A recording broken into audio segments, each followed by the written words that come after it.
Hi, I'm Mr. Wendy, and today we're going to be baking brownies, Reese's brownies. The reason I'm baking and not simply Wendy is because this is her birthday, and it's my job to make her birthday fantastic, so that's what I'm going to do. Follow along with me, and we'll make delicious chewy fudge brownies in a special brownie pan.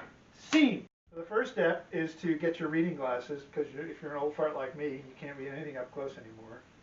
And I need to preheat the oven to 350. So now I go to the upper oven here. Start. Okay.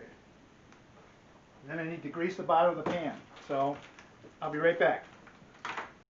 Okay, so my next step is to grease the bottom of the pan. Now, I tried this grease and that grease, and Wendy tells me they're not the right greases. So I'm not going to use those. I'm going to use canola oil and spray it. It's actually a spray, and it's an oil, not a grease. So I don't understand these instructions. I just follow them. Next. All right, I apologize for the technical difficulties, but it looks like I have to re-record this, so you're not going to see my lips matching the noises that you're hearing on the video here. So this is a brownie pan that has extra edges, because some people like the edges of the brownie crust. And you see me spraying this with a canola oil so that it will release, because that's what we like. We like brownies out of the pan and in our bellies. Here I'm pointing out that despite the fact that the recipe calls for oil, Mobile One is probably not the best oil to use. So we're using canola oil instead. And let's see, reading the instructions, we need oil, water, 2 eggs, and the brownie mix. So we've got our pan, and I'm going to demonstrate my one-handed egg opening technique to show you that I'm not a rookie in the kitchen. Well, I'm a rookie in the kitchen compared to my wife, but I can do this one little trick anyways. So then we add in our oil and our water, boom, boom.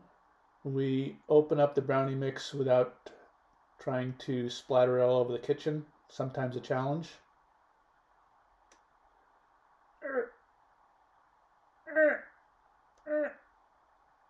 Okay, there we go. Almost there. There. I did splatter some on me. You'll see that later, but pay no attention to that. Always wear black shirts whenever you're using dough or flour. Okay, so mixing it all up. And I think I told a dad joke here. This one was, so what did Batman say to Robin before they got in the Batmobile? And the answer is, Robin, get in the Batmobile. All right, and then mixing. And then, so here's the, my wife's favorite candy is Reese's Peanut Butter Cups. So we're using peanut butter chips, and I'm adding 3/4 of the bag into the batter, and I'm going to save the rest of the chips to sprinkle on the brownies when they're about 3/4 of the way baked. So I'm putting the dough in here. Reminds me of when I was picking this brownie mix up. I went to the store and I parked in a spot which said reserved for witches. And when I came back out, I had a little note on my window that said, you will be towed, T-O-A-D. Get it? Anyways, I'll lick the batter. Everybody likes that. Wendy didn't. And that's where I'm pointing out that I'm going to sprinkle those on the top so you have gooey goodness. Yeah. Hands. Yes? Good? Good. So there's the batter. I'm going to take it over the oven here, and we're going to point out that the oven's temperature gauge isn't always accurate. So what I like to use is there's a thermometer inside the oven that shows the actual temperature, and in this case it's about 360 degrees. The recipe calls for 350, so I think we're good. So we're going to put the brownies in there, and because I like to wander around while things are baking in the oven, I use my phone to set the timer, set that for 15 minutes. The recipe calls for 21 to 25 minutes, I think. So I'm going to check it. All right, so my little alarm thing says it's time to pay attention to it. So go away. All right, so I have my organic wooden cake testing implement, also known as a toothpick. And we're going to test our brownies. All right, here we go. I'm going in. Going in, Jerry. I'm going in. Going in, dairy. All right, I'm going to pull this bad boy out. It's still at 350. And that is still ooey gooey, so it still needs more time. But what I'm going to do is use this opportunity. Sprinkle the last of my bad boys on top of my Brownies. You realize that by having the oven open, you are losing heat. It's okay, it's at 350 right now. Okay.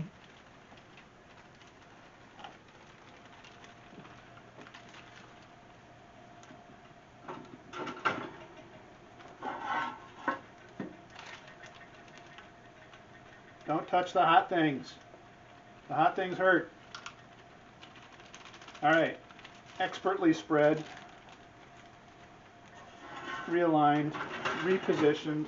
We're at 325. We're going to go for, based on the gooiness of that, I'm going to say we're going to go for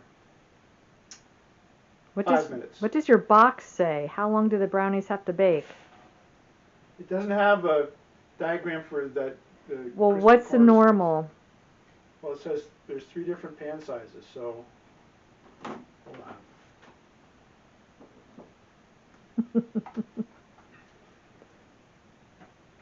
Let's see, 8 by 8. This is bigger than 8 by 8. 9 by 9 or 13 by 9. I think that's closer to 13 by 9. Yeah. So it says 21 to 23 minutes. So I'm going to say 5 minutes, and we'll check it again. And then, because just like in woodworking, it's a lot easier to underbake and then bake some more. Well, in woodworking, it's a lot easier to cut it long and then cut it shorter than it is to do the reverse. So same thing in baking. You can't underbake something once it's overbaked. Very good. You like that? Like it. Okay. All right. It is time to come to the big show. Well, they didn't melt. The peanut butter things didn't melt as much as I'd hoped, but you never have too much candy. They will. This is still cooking. I'm going to put it on the cooling rack and let it cool, and then we apply the Birthday critical birthday candles. So check back with me in an hour when everything's cooled down, or maybe later when we're starting to dig into this. Bye. Okay, so here's the final product. This is the brownie tray, and you can see all the crunchy edges and stuff like that. I apparently sprayed enough oil on there so that it came out fairly easily, and here's what the brownie looks like. You can see the chips in the dough, and then also the extra chips I put on top, so that you have extra peanut buttery goodness. And no brownie fresh out of the oven is complete without a little vanilla ice cream to put on it, so that's what we're going to do here. Put 1 scoop on for show, probably put another couple of scoops on there when we actually eat it. But for presentation purposes, we have to put the birthday candles on, and since my wife is at an age where we're celebrating the anniversary of her 29th birthday, we don't put numbers on our birthday cakes. We put funny sayings, and like in this case, yay. Last joke, what do you call a fish with 2 knees? It's a 2-knee fish. So that's the last dad joke you get in this video. And now we're going to look at Wendy actually eating the delicious brownie. She's quite pleasant because she always acts like it's the best thing she's ever eaten. Which in this case it happens to be, so it's a happy coincidence. So there you go. There's your birthday brownie. Yummy.